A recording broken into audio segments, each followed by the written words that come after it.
nossos pequeninos saem depois da leitura bíblica com a graça e convido os irmãos a abrirem Romanos capítulo 16. Nós vamos ler novamente os versículos 17 até ao 20. Vamos fazê-lo de pé. Nós acreditamos que ler a Bíblia é ouvir Deus falar connosco.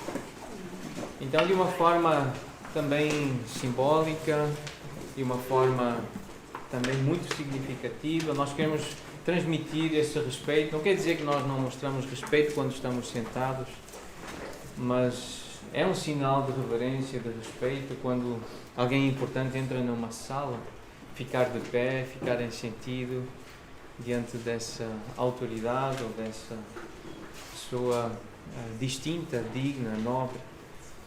E nós temos diante de nós a palavra do nosso grande e majestoso Deus. E é com toda a reverência, com todo o respeito, com toda a atenção que nós vamos ouvir mais uma vez estes versículos serem lidos e depois vamos meditar novamente neles.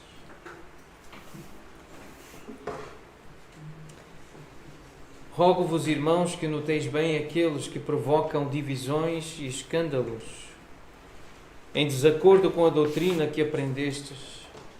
Afastai-vos deles, porque esses tais não servem a Cristo, nosso Senhor, e sim a seu próprio ventre. E com suaves palavras e lisonjas enganam o coração dos incautos. Pois a vossa obediência é conhecida por todos. Por isso me alegro a vosso respeito e quero que sejais sábios para o bem e simples para o mal. E o Deus da paz em breve esmagará debaixo dos vossos pés a Satanás. A graça de nosso Senhor Jesus seja convosco. Vamos orar. Senhor, nós reconhecemos que a Tua graça foi conosco nesta manhã, alcançou-nos, a Tua misericórdia foi renovada para que pudéssemos chegar até aqui com saúde e com vitalidade suficiente para podermos agora ler ou ouvir a leitura da Tua palavra, podermos nos concentrar em Ti para Te adorar, louvar, para Te ouvir falar connosco. É isso que pedimos nesta hora. Fala com cada um de nós. Senhor, obrigado pela Tua graça maravilhosa. Em nome de Jesus. Amém. Vamos sentar e os nossos pequeninos então saem com a graça. É um serviço que prestamos especialmente aos pais para que eles possam também se concentrar nas Escrituras, e alguns irmãos vão se revezando para poder servir as nossas famílias, servir as crianças e assim depois, querendo ouvir também a exposição bíblica, poderão recorrer ao YouTube. Se Deus permitir, também ficará gravada lá a exposição e poderão também aproveitar mais tarde aquilo que foi estudado, aquilo que foi lido, meditado, aquilo que foi aplicado aos nossos corações. Num dos comentários a esta passagem que nós acabamos de ler, um irmão que tem dedicado a sua vida a estudar a Bíblia e a pregá-la versículo por versículo, palavra por palavra, expô-la e aplicá-la à vida da sua igreja, aos seus irmãos que congregam com ele lá nos Estados Unidos. Ele disse assim, comentando estes versículos: Paulo considerou necessário inserir nas suas saudações de amor esta admoestação, porque estes versículos estão num contexto de expressão de carinho, de amor, de fraternidade. Paulo conhecia várias pessoas, ele sabia o nome de várias pessoas, ele saúda essas pessoas, ele demonstra carinho por essas pessoas. Então, nesse contexto, de repente, ele considera importante inserir uma exortação, uma admoestação, um aviso: tenham cuidado, notai bem. aqueles que trazem ensinos e práticas prejudiciais. Então é uma admoestação contra falsos mestres, que traziam esses ensinos e algumas práticas que abalavam ou tentavam abalar a verdade do cristianismo, sendo esta, segundo este irmão, e como podemos concordar, a maior, eu creio que podemos concordar, que é a maior das ameaças, é atacar a verdade, é duvidar da palavra do Senhor, duvidar da bondade de Deus, duvidar do caráter de Deus, da justiça de Deus, colocar a verdade de Deus em causa. Uma grande ameaça, talvez a maior ameaça à nossa relação com Deus e à Igreja. Ele continua e diz assim: o amor genuíno estará pronto para perdoar o mal, mas não o tolerará nem o ignorará. Pode perdoar, mas não ignora, não faz de conta que não existiu. Não tolera, não convive com o mal pacificamente. Procura aniquilá-lo, procura destruir o mal, procura impedir que o mal prevaleça. Esse é o amor genuíno. Aqueles como Paulo que amam de verdade os outros cristãos que lhes são queridos, alertá-los-ão a respeito do pecado e das consequências. E Paulo mostra que tinha carinho por estas pessoas, eram queridas para ele. Então ele alerta estas pessoas: tenham cuidado, há perigo. E se ouvirem o ensino dessa gente, desses falsos mestres, haverá consequências graves para a vossa relação com Deus e uns com os outros. Porque o Evangelho foi-nos dado para abençoar a nossa relação com Deus e uns com os outros. Um outro irmão, a comentar estes versículos, ele pergunta assim: como deter os falsos mestres? Como impedir que eles circulem no nosso meio e atuem no nosso meio? Paulo recomenda aos cristãos romanos para serem sábios em relação ao bem, mas puros em relação ao mal. Então essa sabedoria em relação ao bem, conhecer o bem, conhecer a verdadeira doutrina, a doutrina que aprendemos. A igreja de Roma, os crentes em Roma, são uma igreja que deseja ser obediente, diz Paulo. Vocês têm uma obediência conhecida diante de todos, mas não podem ser ingênuos. Devem continuar a aprender mais sobre como fazer o bem, amar e obedecer a Deus. E precisam recusar-se terminantemente a ter qualquer ligação com o mal, com qualquer coisa que não esteja de acordo com o Evangelho. Não deve haver comodismos nem concessões. Espaço para o mal no vosso meio. Isto dá trabalho. Eu não vou fazer porque dá trabalho. Ler a Bíblia todos os dias é muito chato, é muito cansativo. Ir à igreja, em vez de ir para a praia ao domingo, com um calor tão bom, isso é muito chato. É muito mais fácil ir para a praia, né? Ou ficar em casa a dormir até mais tarde. Então não há lugar para comodismos. Uma igreja que é conhecida pela sua obediência, para manter essa fama, essa boa fama, para ser digna de elogios e de alegria de quem a observa, como Paulo observava e dizia: eu sinto-me alegre, eu fico feliz com vocês. Essa igreja é uma igreja que não se pode dar a comodismos, nem pode fazer concessões ao mal, à impureza, não se pode entregar aos prazeres do mundo, da terra, da carne, do corpo, sem critério. Satanás é um grande mentiroso e uma das suas armas é o ensino egocêntrico, a ideia do ventre.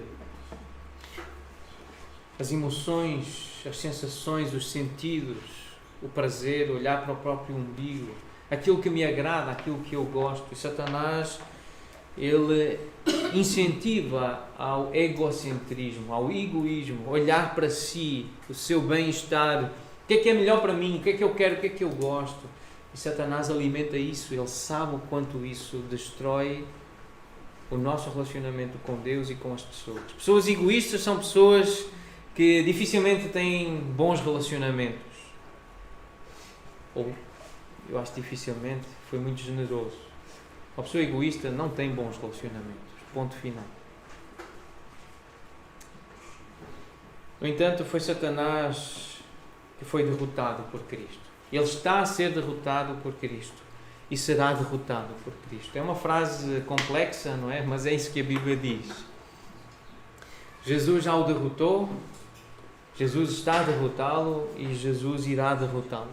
Nós vamos ler isso nas Escrituras. É como o reino já chegou, mas o reino ainda virá. Porque Jesus disse, se o que eu faço em nome de Deus, e se os demónios que eu expulso em nome do Senhor e com o poder de Deus, significa que o reino já chegou. Mas Ele disse também que o reino haveria de vir e chegaria. Então há frases complexas, como a da responsabilidade humana e da soberania divina. É complexo, são ideias complexas. Deus é soberano, Ele faz o que faz e não tem que dar satisfações a ninguém. Ele faz o que Ele quer e quando Ele quer. E nós sabemos que nós não conseguimos nada por nós mesmos. E Jesus é muito categórico a dizer que nós não podemos fazer nada sem Ele, sem o auxílio dEle. Nem sequer nós conseguimos crer se o Espírito não nos conceder a graça de crer. Tão básico quanto isso, porque a Bíblia descreve-nos como mortos nos nossos delitos e pecados. A imagem é aquela imagem de Ezequiel de ossos secos. Mas o Espírito vem e sopra vida naqueles ossos. Essa é uma imagem da conversão. Efésios 2 diz claramente: estáveis mortos nos vossos delitos e pecados, mas a graça alcançou-vos. O Espírito soprou vida espiritual em vós. E fostes erguidos para a glória de Deus. Houve um novo nascimento.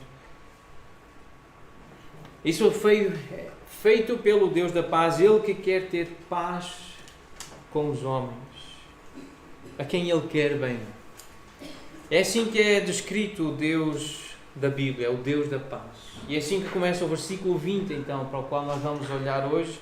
Mas também é isso que nós encontramos no capítulo 15, no final do capítulo 15, no versículo 33, o Deus da paz seja com todos vós. Parece que já vai terminar a carta, então depois começam saudações, mas ele usa esta expressão do Deus da paz em outras cartas, em outras circunstâncias. Em 2 Coríntios 13, essa recomendação, esse conselho amoroso, pastoral, apostólico, Paulo diz aos irmãos de Corinto: consolai-vos, sede do mesmo parecer, vivei em paz, e o Deus de amor e o Deus de paz estará convosco. É um título do nosso Deus. O Deus da Bíblia é o Deus da paz, é o Deus de paz. E depois em Filipenses 4:9, ao praticar aquilo que aprendemos com Jesus e com os apóstolos, somos abençoados com a paz de Deus e com a presença do próprio Deus na nossa vida. Ele estará connosco. O próprio Deus estará com aqueles que seguem, que ouvem e que seguem o seu ensino. Em 1 Tessalonicenses 5, de novo, é apresentado o nosso Deus como o Deus da paz, num contexto de santificação, de comunhão e de santidade. E em Hebreus capítulo 13, o Deus da paz é aquele que evidencia o seu poder na ressurreição. A forma como ressuscitou Jesus é a forma como nos vai ressuscitar, e lembra-nos então que a nossa vida não se limita apenas a esta terra. Então, este título, Deus da paz, está associado a este assunto deste versículo, a vitória sobre o inimigo das nossas almas. É o Deus da paz que esmagará Satanás, o inimigo das nossas almas. Então, é neste contexto de guerra que aparece o título paz, mas também é num contexto de comunhão e de santificação que aparece o título de paz, associado com Deus, de santidade e do poder na ressurreição. O Deus da paz que tornou a trazer dentre os mortos nosso Senhor Jesus. Então é para ter paz que houve morte, houve derramamento de sangue. É para haver paz com Deus, para haver apaziguamento do conflito entre Deus e o ser humano. Então este é o contexto do título paz, para descrever o nosso Deus. Então o coração pastoral de Paulo mostra-se novamente no final desta carta, quando ele alerta os seus leitores contra os sempre ameaçadores, aqueles que vivem como uma ameaça constante para a igreja, são os legalistas, os judaizantes, aqueles que fazem com que a pessoa volte para trás, para a falsa e a velha religião das obras, de fazer coisas para agradar aos deuses, merecer o favor dos deuses. É o egoísmo, é o orgulho, é a arrogância, é a soberba, é a autossuficiência. E os judaizantes, esses falsos mestres, esses que vêm com ideias mundanas, egoístas, satânicas, por isso, eles perseguiam Paulo na sua jornada em direção ao Ocidente. Eles andavam atrás de Paulo, queriam matá-lo, queriam prendê-lo e matá-lo. E certamente gostariam muito de tomar partido de qualquer divisão menor quanto ao assunto da observância da lei, como Paulo já tinha tratado nos capítulos 14 e 15, aquelas coisas das preferências e de comer, não comer, guardar dias, não guardar dias. Então esses homens que faziam esse tipo de influência, homens e mulheres, eles queriam exercer essa influência na vida da Igreja de Roma, entre os irmãos de Roma, para afastá-los do ensino apostólico, do ensino de Cristo, trazer essas questões do legalismo, da observância da lei, e assim criar divisões e conflitos, causar escândalo, tropeço para cair na fé. A sua esperança era de que obedientes, os irmãos de Roma, não seriam enganados pelo discurso vazio dos judaizantes e de que Deus iria destruir rapidamente tais instrumentos de Satanás. Este é um comentário do irmão Carlos Osvaldo, já não está entre nós, mas ele olhava para as Escrituras e procurava resumi-las em frases simples. E ele resume estes versículos com uma frase simples que diz assim: o alerta final de Paulo é contra os judaizantes enganadores e causadores de divisão, a quem Deus irá derrotar por meio dos romanos, por meio dos irmãos de Roma, que representam a Igreja de Jesus, são crentes em Jesus, são santos ou santificados, são justos ou justificados, aqueles alcançados pela graça do Senhor. É por meio desses que Deus irá derrotar Satanás.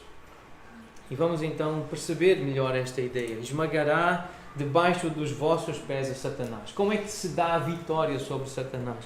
Como é que se deu, como é que se dá e como é que se dará? Porque é isso que nós estamos a ler na Bíblia. Jesus já venceu, Jesus está a vencer e Jesus irá vencer por meio da Igreja, por meio da sua palavra, por meio da sua morte e ressurreição. Então, uma primeira pergunta que fazemos a este texto e que às vezes não é fácil de responder: quem é Satanás? E o que é que Jesus ensinou sobre este assunto, sobre este personagem? Porque nós acreditamos que a Bíblia é a palavra inerrante, infalível de Deus. E Jesus, ele trouxe a Bíblia como o título, as Escrituras, como sendo a verdade, como sendo uma palavra confiável, como sendo a palavra reveladora da verdade de Deus. Então o que Jesus diz acerca de Satanás é aquilo que nós acreditamos ser verdade. Não é o que nós achamos, não é o que nós sentimos, mas é o que Jesus diz, é o que está escrito. É por isso que, com alguma resistência, com alguma dificuldade, escolhemos esse nome para a nossa igreja, a Igreja Bíblica. Por que resistência? Porque parece um pouco redundante, primeiro. A igreja só é igreja se ela for bíblica. Se não for bíblica, não é igreja. É redundante, não é? A própria ideia de igreja, ela depende da Bíblia para existir. Mas também é redundante no sentido de... foi difícil escolher esse tema porque pode soar a altivez, a superioridade, pode soar, então quer dizer que os outros não são bíblicos, vocês é que são os bíblicos. E não é essa a ideia que nós queremos transmitir. Nós queremos é ser lembrados de que se pertencemos a uma igreja que é bíblica, nós temos que olhar para a Bíblia para encontrar respostas para as nossas perguntas. Nós não vamos procurar em teorias humanas, por muito bem elaboradas que sejam, nós não vamos procurar as nossas respostas ou as respostas às nossas perguntas nessas teorias, nem na ciência, mas sim em Deus e na sua revelação. E a mais segura e a mais confiável foi aquela que foi preservada pelo próprio Deus, chegou até nós. com dificuldade foi traduzida. Nós sabemos que traduzir um texto é sempre difícil, mas nós temos a Bíblia em português e temos ferramentas para chegar aos originais e tirar algumas dúvidas do que realmente Jesus ensinou acerca deste assunto. Satanás é um demónio, e demónios são anjos maus que pecaram contra Deus e hoje continuamente praticam o mal no mundo. Então essa é a definição de Satanás. Ele é um demónio, portanto demónios são anjos maus. Quando Deus criou o mundo, Ele viu tudo o que fizera e eis que era muito bom. Isso está em Gênesis 1:31, o que significa que mesmo o mundo angélico que Deus tinha criado, Ele não tinha ainda anjos maus ou demónios naquele momento, porque tudo era bom. Se tudo era bom, não havia demónios, anjos maus. Mas quando chegamos a Gênesis capítulo 3, nós vemos que Satanás, na forma de uma serpente, ele tentava Eva ao pecado. O que significa então que em algum momento, entre os eventos de Gênesis 1:31 e Gênesis 3:1, deve ter havido uma rebelião no mundo angélico, na qual muitos anjos se voltaram contra Deus e se tornaram maus. Há outras teorias, há outras explicações, mas esta parece-me mais credível e a mais também sensata. Agora, como é que Satanás tem agido e como é que os demónios têm agido? Foi Satanás que originou o pecado. E alguns textos mostram a ação de Satanás e a gênese do pecado, o egoísmo, o desejo dele de se engrandecer e de levar o homem a seguir esse caminho de ser como Deus ou até, se possível, ser maior do que Deus. E usando a mentira, usando a ilusão, usando o homicídio, os demónios, então, eles opõem-se a toda a obra de Deus, tentando destruí-la. As táticas de Satanás e dos seus demónios são a mentira, o engano, o homicídio e todo e qualquer tipo de ação destrutiva no intuito de fazer as pessoas se afastarem de Deus, rumo à destruição. É isso que ele quer. Que as pessoas se afastem de Deus. E uma vez a pessoa afastada de Deus, já está no caminho de se destruir. Os demónios lançam mão de qualquer artifício para cegar as pessoas para o Evangelho e para as manter presas a coisas que as impedem de se aproximarem de Deus. Também procuram usar a tentação, a cobiça, a dúvida, a culpa, o medo, a confusão, a doença, a inveja, o orgulho, a calúnia ou qualquer outro meio para obstruir o testemunho e a utilidade do cristão. Os demónios estão limitados pelo controlo de Deus e têm poder restrito. E a melhor história para perceber esta afirmação, esta verdade afirmada aqui, é a história de Jó. E a história de Jó deixa claro que Satanás podia fazer só o que Deus lhe permitia e nada mais. Se quiserem marcar a referência, Jó capítulo 1, versículo 12 e Jó capítulo 2, versículo 6, diz exatamente isso. Deus coloca limites a Satanás acerca daquilo que ele pode fazer a um indivíduo, a um homem, a um ser humano. Então os demónios são mantidos em algemas eternas. Isso está em Judas, no versículo 6. E os cristãos podem muito bem resistir-lhes por intermédio da autoridade que Cristo nos legou. Tiago 4,7 diz: resisti ao diabo e ele fugirá de vós, mas sujeitai-vos a Deus. Então isso quer dizer que o diabo não mexe no cristão sem ter autorização. Ele não tem essa liberdade de ação.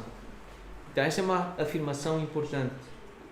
Os demónios estão limitados pelo controle de Deus e têm poder restrito.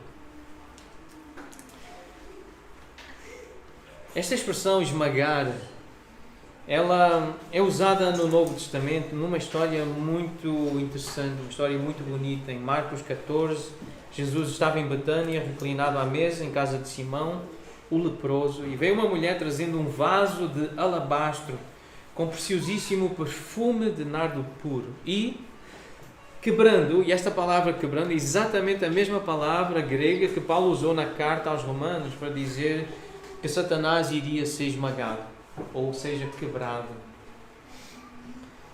Quebrando o alabastro, derramou o bálsamo sobre a cabeça de Jesus. Então é uma palavra comum na língua grega para descrever uma situação de estar partido, desfeito, em cacos, coisa esmagada, esmigalhada, feita até em pó.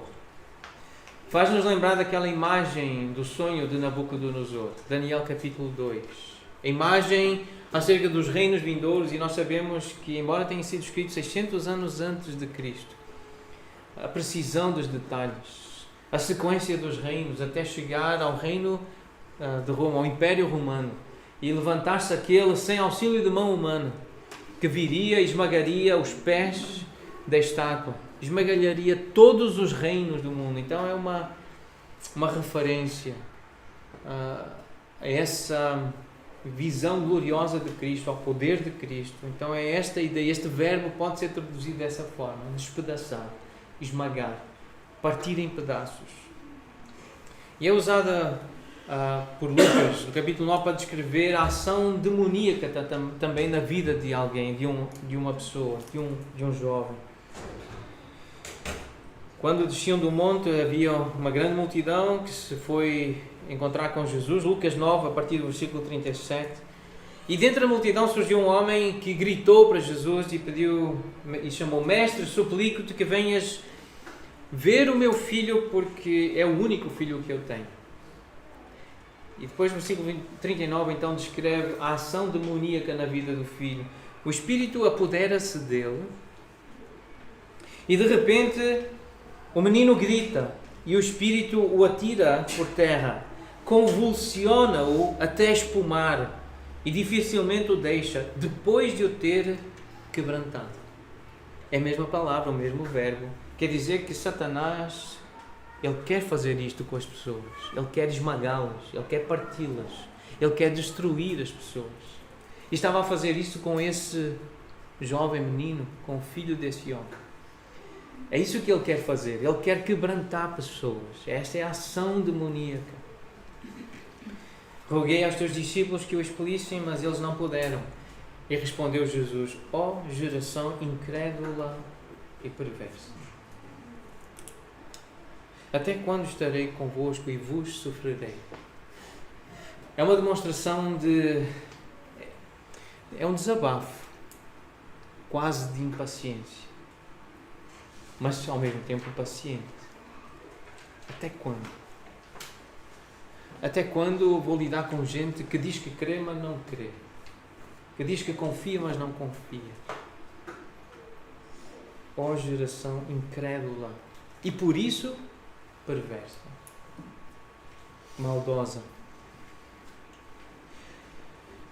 Então Jesus disse: traz o teu filho. Quando se aproximando, o demónio o atirou ao chão e o convulsionou. Mas Jesus repreendeu o espírito imundo, curou o menino e entregou-o ao seu pai. E esta é a obra de Jesus. Este é o ministério de Jesus.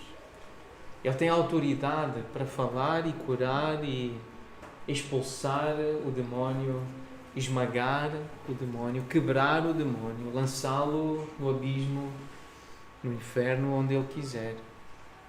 E curar. E entregar de novo à vida, entregar à família, devolver para um relacionamento. Então, espiritualmente, é isso que Jesus quer fazer connosco.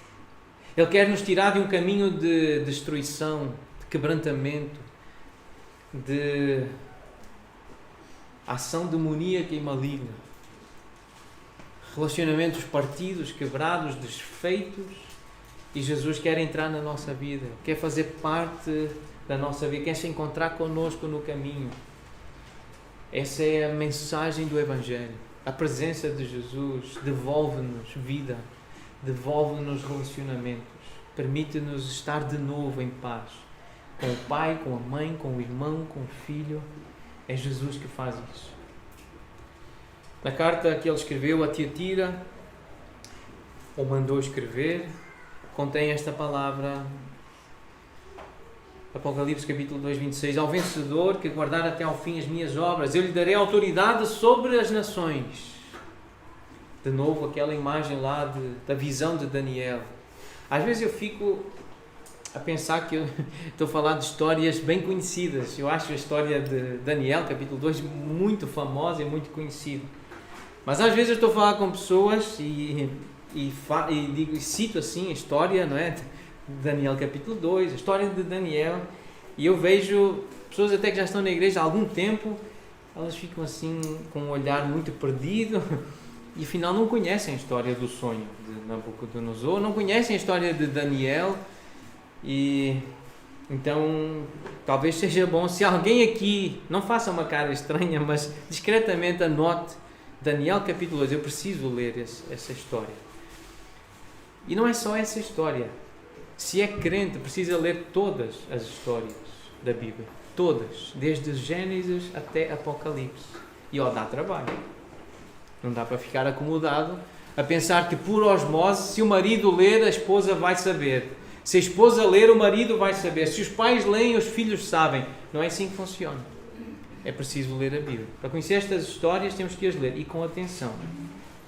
Senão não adianta. Estes paralelismos, estas explicações, elas não têm tanto impacto. Porque se não conhecermos as histórias, não dá para entender a grande história da Bíblia. Então temos que a ler. Temos que ler a Bíblia e com atenção.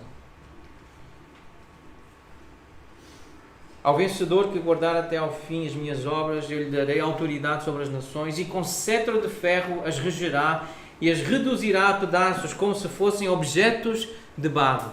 Então comparem com a visão lá de Nabucodonosor, o sonho e a explicação que Daniel lhe deu. Então o uso que Paulo faz do verbo esmagar remete-nos de volta à promessa de Deus depois que Adão e Eva pecaram no Éden e foram julgados, sendo expulsos do jardim. Então Deus disse à serpente, a Satanás, que um homem nasceria e lhe feriria a cabeça. Essa promessa está registada em Gênesis capítulo 3, versículo 15. Este texto é fundamental para entender Romanos 16, 20. Porém, inimizade entre ti e a mulher, entre a tua descendência e o seu descendente. Está a falar com a serpente, está a falar com Satanás. Este te ferirá a cabeça. Este quem? O descendente da mulher. E à medida que vamos lendo a Bíblia, nós vamos percebendo que o descendente da mulher aponta para Jesus, para Cristo. Ele é o descendente. Ele é aquele que haveria de vir, é o prometido, ele é o ungido.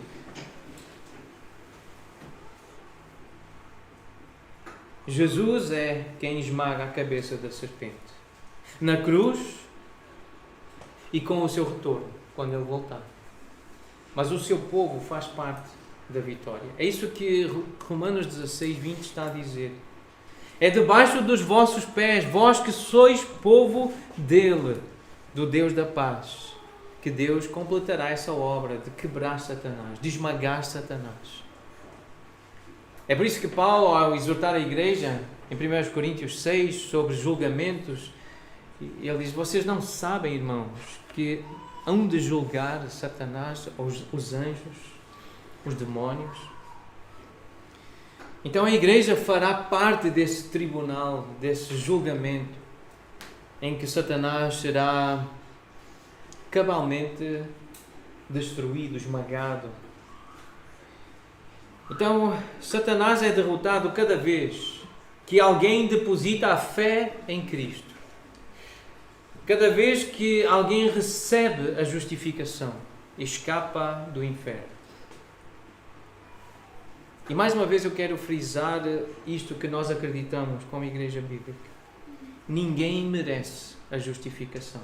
Nenhum de nós merece escapar do inferno. O que nós merecemos é o inferno. O que nós merecemos é a perdição eterna. Não há mérito nenhum em nós. Isso é muito claro nas Escrituras. É pela graça que somos salvos. É um favor de Deus. Cada vez que um cristão obedece ao seu pai com alegria, Satanás é derrotado. E pai aqui, pai físico, pai no sentido terreno, mas também o pai espiritual. Cada vez que os membros do povo de Deus adoram juntos com fé e unidade, Satanás é derrotado. Porque a intenção dele é enviar homens e mulheres para semear divisão, discórdia, contenda, colocar tropeços, escândalos. Mas à medida que nós nos vamos unindo em volta de Cristo, servindo e adorando a Cristo, nós vamos fazendo parte dessa vitória que está a acontecer sobre Satanás. Então é assim que a Bíblia descreve a nossa vitória. Vamos ler alguns textos que explicam essa grande vitória. Em todas as coisas somos mais do que vencedores, por meio daquele que nos amou. Romanos 8:37. Isso já tinha sido profetizado. Vamos ver a linguagem que é bíblica do Velho Testamento e esses paralelos com o Novo Testamento. Em Isaías 25, versículo 8, lemos assim: tragará a morte para sempre. E assim enxugará o Senhor Deus as lágrimas de todos os rostos e tirará de toda a terra o opróbrio do seu povo, porque o Senhor falou. Então essa ideia de tragar a morte para sempre. Daqui a pouco nós vamos ler um versículo que fala de quem tem o poder sobre a morte. Mas anotem, Isaías 25:8. Em Zacarias capítulo 10, versículo 5: e serão como valentes que na batalha pisam aos pés os seus inimigos na lama das ruas. Pelejarão porque o Senhor está com eles e envergonharão os que andam montados em cavalos. A pé esmagam os que andam montados em cavalos. Esta é uma descrição do que é a igreja. As coisas fracas e humildes e pobres deste mundo envergonham as sábias e as ricas e as poderosas. Mas de novo esta ideia de pisar aos pés. Porquê? Há uma razão. Porque o Senhor está com eles. É o Deus da paz que faz a obra. Não é o braço humano. Não é a sabedoria do homem. Não é a persistência e a perseverança. E não é a nossa fé.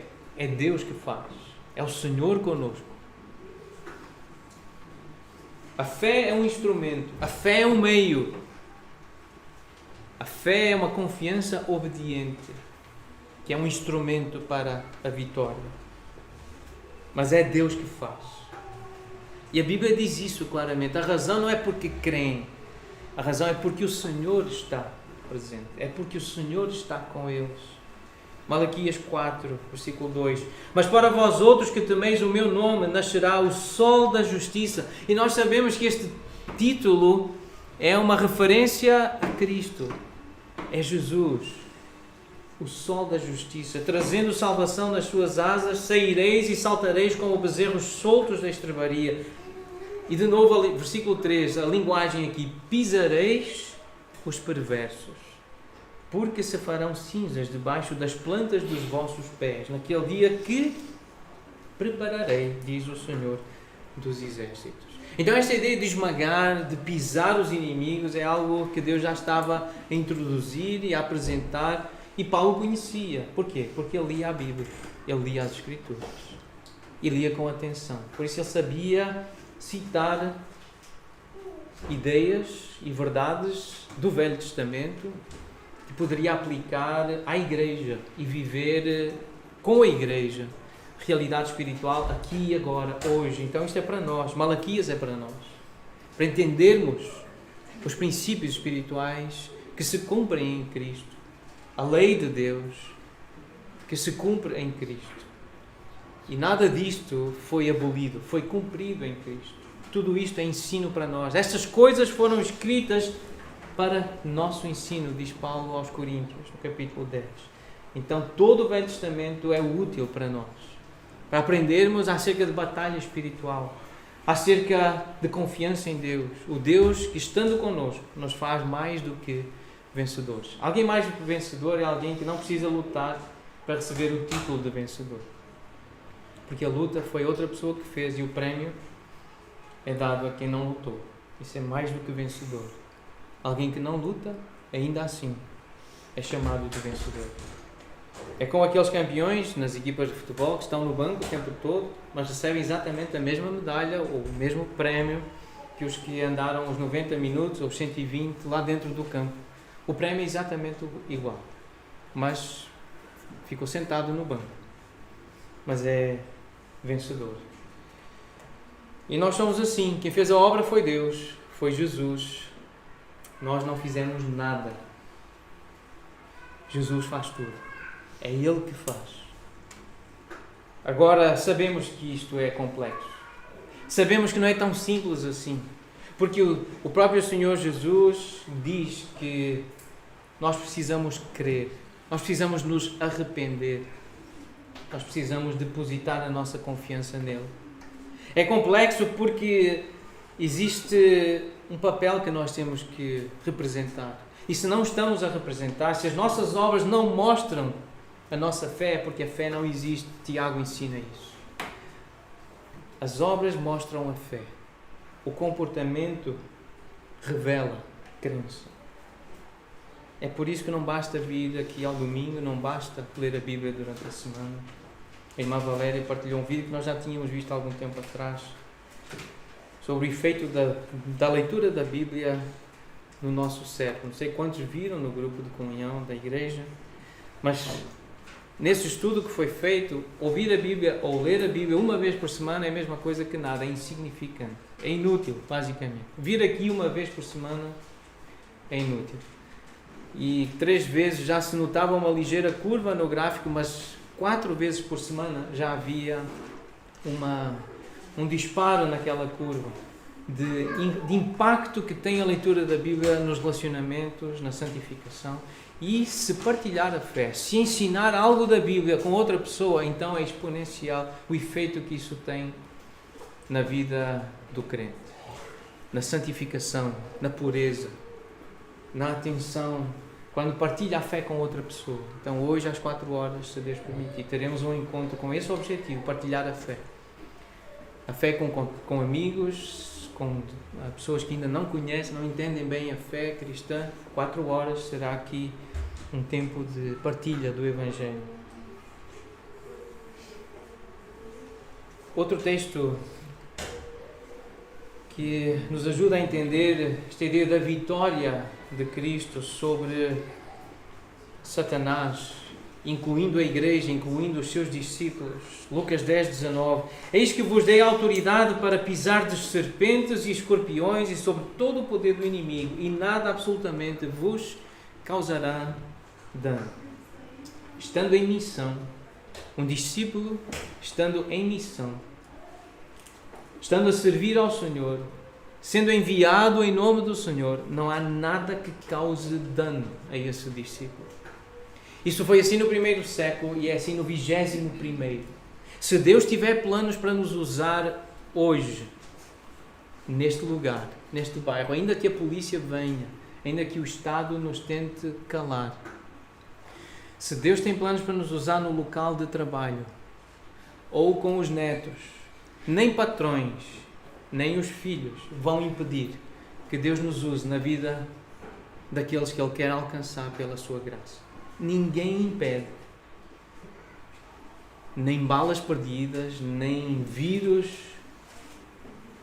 nada nos vai impedir de cumprir a missão que Deus nos deu, individualmente a cada um. Se Deus tem planos para usar o Pedro numa determinada cidade, a uma determinada hora, Ele vai me levar para aquele lugar e Ele vai me usar lá. Ainda que eu tente entrar num avião e ir na direção oposta, o que me pode acontecer é de entrar num submarino ou ser engolido por um dinossauro e ser vomitado no lugar certo, à hora certa, para fazer o que é certo. Esse é o Deus da Bíblia. É esse Deus que nós acreditamos. Não há demónio, não há doença que impeça a obra do Senhor de ser realizada. Mas isso não significa que todos recebem esse tipo de missão. João Batista recebeu e foi guardado e protegido a comer gafanhotos e mel e sobreviveu a viver no deserto. Ele recebeu uma missão, mas Deus não o livrou de ser decapitado, porque disse a verdade, porque confrontou um homem, porque confrontou uma mulher, porque fez o que tinha que fazer, perdeu a cabeça, e Deus não o livrou disso. Então, há pessoas que leem este versículo e aplicam assim sem noção, sem conhecimento das Escrituras. Não significa que Deus nos vai livrar de todos os inimigos e de todo o poder do inimigo em todas as circunstâncias, porque João Batista, escolhido por Deus desde o ventre da sua mãe, para cumprir uma missão que cumpriu fielmente e cabalmente, ele não foi liberto do poder do inimigo chamado Herodes. Herodes foi um inimigo da fé cristã. Mas ele não foi liberto. Paulo não foi liberto da prisão. Não foi liberto também de ser decapitado. A Bíblia não conta a decapitação de Paulo, mas a história conta. Tiago não foi liberto da espada. Então, precisamos ter cuidado com alguns falsos pregadores, falsos mestres, que andam em algumas igrejas ditas evangélicas a usar este tipo de versículo para dizer que agora somos vencedores, não há doença, não há tragédia, não há morte, se tiver fé, é só vitória. Não é isso que a Bíblia ensina. Agora, se Deus escolhe um indivíduo, um conjunto de indivíduos, como Ele fez com 70, que Ele indicou, 70 ou 72, e vocês vão, e o demónio não vos vai impedir. E eles vieram radiantes, eles vieram entusiasmadíssimos, e vieram encantados e disseram: os demónios, eles obedecem-nos quando falamos em teu nome, em autoridade. E Jesus então repreende-os e diz: alegrai-vos, não porque os espíritos se vos submetem, e sim porque o vosso nome está arrolado nos céus. É para isso que o Deus da paz veio ao mundo. É para escrever os nossos nomes nos céus. Essa é a maior bênção. E essa é a maior e a mais preciosa salvação. É ter os nomes escritos no livro da vida. E essa é a maior bênção. Não é ter saúde perfeita, ter um emprego perfeito, uma família perfeita. São coisas boas, mas não são as melhores. Mas ter o nome escrito no livro da vida, arrolado nos céus. Então, muito melhor do que esmagar Satanás é saber que eu estarei na presença do Senhor. Então, este é o texto, fazendo um paralelo com Isaías. Hebreus 2, lemos: visto, pois, que os filhos têm participação comum de carne e sangue, destes também ele igualmente participou, para que por sua morte destruísse aquele que tem o poder da morte, a saber, o diabo, e livrasse todos os que pelo pavor da morte estavam sujeitos à escravidão por toda a vida. Então lembrar, Isaías 25:8, ele tragará a morte para sempre. Então o Senhor venceu a morte. Foi desta forma que ele venceu Satanás. Agora as pessoas continuam a morrer, por isso a morte ainda persiste. Satanás ainda cumpre, de certa forma, a sua influência, deixando muita gente com medo da morte, que esse medo que aprisiona, que sujeita, que escraviza. As pessoas têm medo de morrer, não sabem o que vai acontecer, mas Jesus disse o que vai acontecer. Está claro o que vai acontecer. Agora é preciso ler e acreditar e confiar. E não agir como os filhos do diabo, porque aquele que pratica o pecado procede do diabo. 1 João 3,8, porque o diabo vive pecando desde o início, desde o princípio. Para isto se manifestou o Filho de Deus, para destruir as obras do diabo. Então não é o crente de Roma e não é o crente da Amadora que destrói as obras do diabo. É Cristo, é o Filho de Deus. E são aqueles que estão em Cristo. O poder é de Cristo, não é nosso, não é da igreja. É em Cristo que as obras do diabo são destruídas, esmagadas e são desfeitas. Em Apocalipse, capítulo 12, versículo 10, ouvi uma grande voz do céu proclamando: agora veio a salvação, o poder, o reino do nosso Deus e a autoridade do seu Cristo, pois foi expulso o acusador dos nossos irmãos, o mesmo que os acusa de dia e de noite diante do nosso Deus. Eles, pois, o venceram por causa do sangue do Cordeiro, que, por causa da palavra do testemunho que deram, e mesmo em face da morte, não amaram a própria vida. Não têm medo da morte. Por quê? por causa do sangue do Cordeiro. De novo, é por causa de Jesus. Não é porque Ele viu que nós iríamos um dia acreditar. Porque um dia nós iríamos desejar agradar a Deus. Não é essa a razão para sermos salvos. Mas é o amor dele, incondicional, perfeito amor de Deus. Apocalipse capítulo 20, versículos de 1 a 3. Então vi descer do céu um anjo. Tinha na mão a chave do abismo e uma grande corrente. Ele segurou o dragão, a antiga serpente, que é o diabo, Satanás, e o prendeu por 1000 anos. Lançou-o no abismo, fechou-o e pôs selo sobre ele, para que não mais enganasse as nações. Porque esse é o trabalho dele, enganar as nações.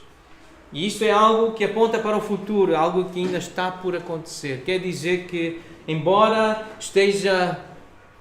os demónios estejam acorrentados com correntes eternas, por vezes eles são libertos para cumprir algum trabalho. Deus permite que os demónios atuem no nosso meio. Ele dá liberdade para que Satanás e os seus anjos ainda atuem no nosso meio, ainda enganem as nações, ainda seguem o entendimento dos incrédulos, para que eles não vejam a luz de Cristo.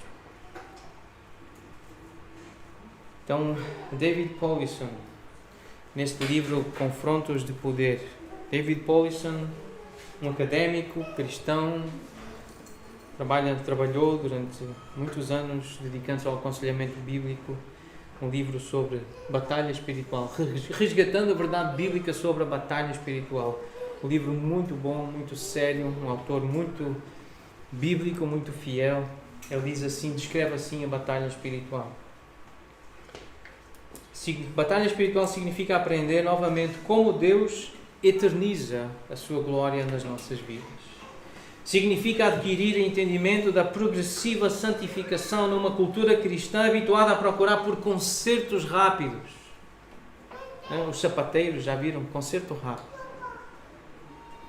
Nós queremos trabalho de sapateiro. Lá no norte, no Porto, quando se diz sapateiro, olha, isto é um sapateiro. É uma pessoa que faz assim uma coisa rápida, quer resolver as coisas rápido. E estamos habituados a coisas rápidas, cada vez mais queremos tudo muito rápido.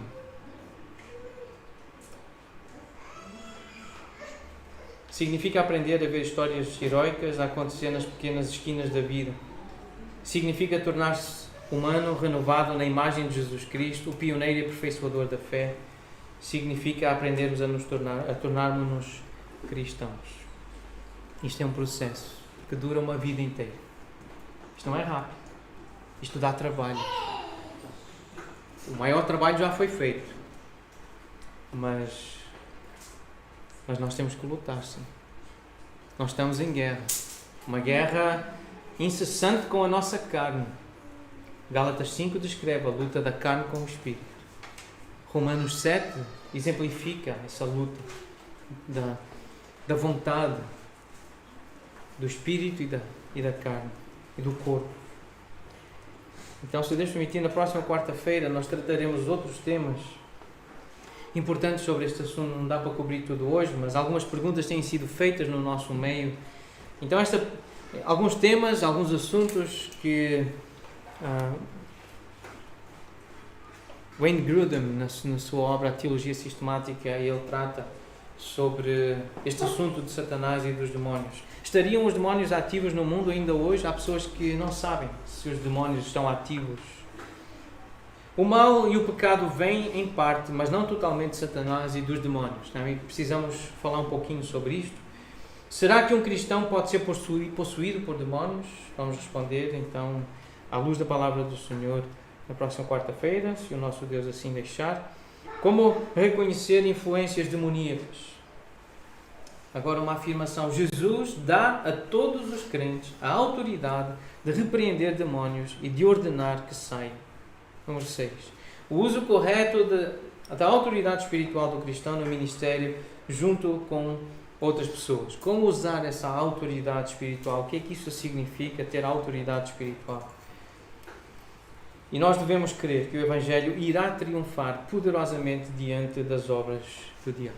Eu queria olhar para uma expressão que está no versículo 20. Esta expressão em breve, isto causa-nos um pouco de comichão, porque Apocalipse, no capítulo 1, versículo 1, diz: revelação de Jesus Cristo que Deus lhe deu para mostrar aos seus servos as coisas que em breve devem acontecer e que ele, enviando por intermédio do seu anjo, notificou ao seu servo João. Isto foi escrito mais ou menos no ano 90 da nossa era, depois de Jesus nascer. E este em breve já se passaram quase 2000 anos, não é?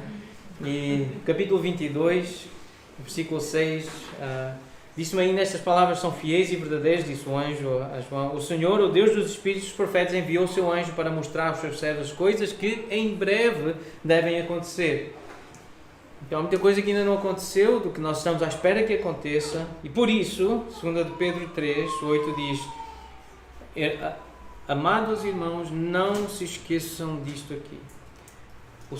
Para o Senhor, um dia é como 1000 anos, e 1000 anos como um dia. Não retarda o Senhor a sua promessa, como alguns a julgam demorada. Pelo contrário, Ele é longânimo para convosco, não querendo que nenhum pereça, senão que todos cheguem ao arrependimento. E essa é a razão, porque este breve é breve para Deus, para só passaram 2 dias. Mas para nós parece muito tempo, mas a razão é: Deus é paciente, Ele é longânimo, Ele está à espera. Ele ainda quer que mais pessoas cheguem ao arrependimento. Isto é Novo Testamento, isto é Nova Aliança. Isto é Palavra de Deus para nós. E agora estas expressões do Senhor Jesus. Precisamos lembrar e guardar. Venho sem demora. Jesus disse à igreja em Filadélfia: eu venho sem demora. Conserva o que tens para que ninguém tome a tua coroa. E no capítulo 22, no último capítulo da Bíblia, no Novo Testamento, várias vezes ouvimos as palavras do Senhor Jesus a dizer: eis que venho sem demora. Bem-aventurado aquele que guarda as palavras da profecia deste livro. Versículo 12. Eis que venho sem demora. E comigo está o galardão que tenho para retribuir a cada um segundo as suas obras. Versículo 20. Aquele que dá testemunho destas coisas diz, que é Jesus: certamente eu venho sem demora. Ou seja, venho em breve. E depois, então, nós dizemos: amém, vem Senhor Jesus. E a Bíblia termina com esta expressão: a graça do Senhor Jesus Cristo seja com todos vós. E já vamos para esta expressão da graça. E em Tiago 4,14 somos lembrados: vós não sabeis o que sucederá amanhã. Pode ser tão breve quanto isso. Esta noite, ainda hoje, agora, daqui a alguns instantes, o Senhor pode te chamar. E será tão breve quanto o último suspiro que tu darás. 1 Pedro 4,7: o fim de todas as coisas está próximo. Sede, portanto, criteriosos e sóbrios, a bem das vossas orações. Para qualquer um de nós pode ser muito breve. Pode ser sem demora. Pode ser já. Estejamos, portanto, preparados. A graça do nosso Senhor Jesus seja convosco. E terminar então com este pensamento da graça do Senhor, que temos lembrado ao longo de toda esta exposição. Esta é uma expressão que transmite a ideia de algo que dá alegria, produz deleite, prazer, doçura. Gostei desta palavra, charme. Amabilidade. Uma pessoa amável é uma pessoa charmosa. Uma pessoa doce é uma pessoa que tem charme. É bonito. Pessoa graciosa no discurso, boa vontade que transmite bondade, favor, benefício, privilégio de receber algo que não merecemos. É uma evidência da generosidade de Deus. É uma referência à bondade misericordiosa de Deus, pela qual, exercendo a sua santa influência sobre as almas, as volta para Cristo. É Deus que volta as almas para Cristo. Elas não se sabem voltar a si mesmas, porque estão mortas em delitos e pecados. Por isso é graça. Então é essa bondade que guarda, que fortalece, fazendo com que cresçam na fé cristã, no conhecimento, na afeição, e as desperta para o exercício das virtudes cristãs. É por isso que nós queremos ser cada vez mais como Jesus. Mais amorosos, mais pacientes, mais alegres, mais mansos, mais fiéis, mais dominados, controlados. E Christopher Ash, comentando esta carta e estes versículos, ele diz: Paulo reafirma e assegura aos crentes de Roma que o Deus da paz, aquele que dá harmonia à igreja quando esta é ameaçada pela divisão, em breve esmagará Satanás debaixo dos seus pés. Satanás é o acusador dos cristãos, aquele que tenta minar a graça e a segurança, tornando os cristãos inseguros, fazendo com que nos sintamos que temos sempre algo para provar a alguém. Temos que provar alguma coisa. E Satanás tenta minar a graça. Eu tenho que provar que eu sou bom, tenho que provar que eu sou genuíno, que eu sou verdadeiro. E assim divide a igreja entre aqueles que pensam que já alcançaram alguma bondade digna de mérito, acham que têm fé suficiente para serem salvos, e aqueles que se desesperam porque ainda não alcançaram e fica ali aquela tensão e não entendem o conceito da graça de Deus. É pela graça, descansa, confia. Ele é mais forte do que nós, mas Deus prometeu que a semente da mulher esmagaria a sua cabeça. O demónio, Satanás, o diabo, os seus anjos são fortes, é verdade, nós lemos isso nas Escrituras. Eles fazem sinais muito semelhantes aos que Deus exerceu para mostrar poder. É conhecer a história de Moisés com Faraó e os magos do Egito. Satanás é mais forte do que nós, mas Deus prometeu que a semente da mulher esmagaria a sua cabeça. Então, Deus esmaga Satanás, mas Ele esmaga debaixo dos pés dos crentes. Isso significa que o instrumento que Deus usa para esmagar Satanás é a igreja de Cristo, que em Cristo é o cumprimento corpóreo, físico, material, histórico da semente da mulher. Nós somos a materialização de Cristo. Se estamos em Cristo, se temos fé em Cristo, somos nós que representamos Cristo na terra, a semente da mulher. Portanto, lembrando, Satanás é derrotado cada vez que alguém deposita a fé em Cristo, cada vez que alguém recebe a justificação e escapa do inferno, cada vez que um cristão obedece ao seu Pai com alegria e cada vez que os membros do povo de Deus adoram juntos com fé e unidade. A graça do nosso Senhor Jesus Cristo há de estar connosco, operando por nosso intermédio, para derrotar o nosso grande inimigo. Romanos 16, 20. Vamos cantar esta mensagem da graça do Senhor. Se quiserem ficar em pé, se facilitar o tempo, poderão fazê-lo, cantar o dom da graça, que é Cristo.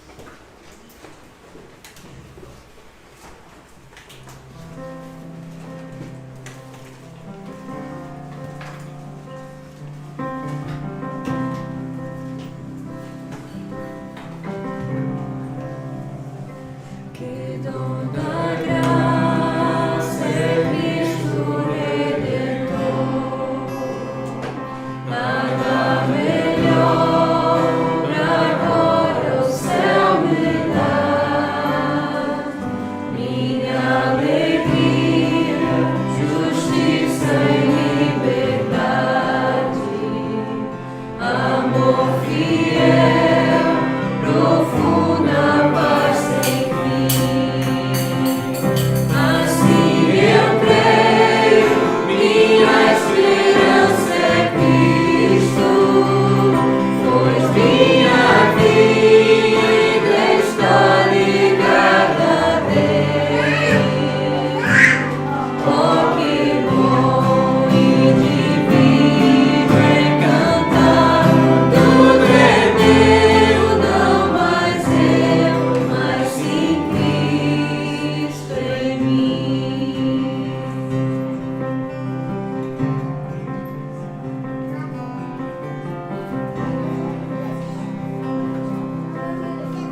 não tenho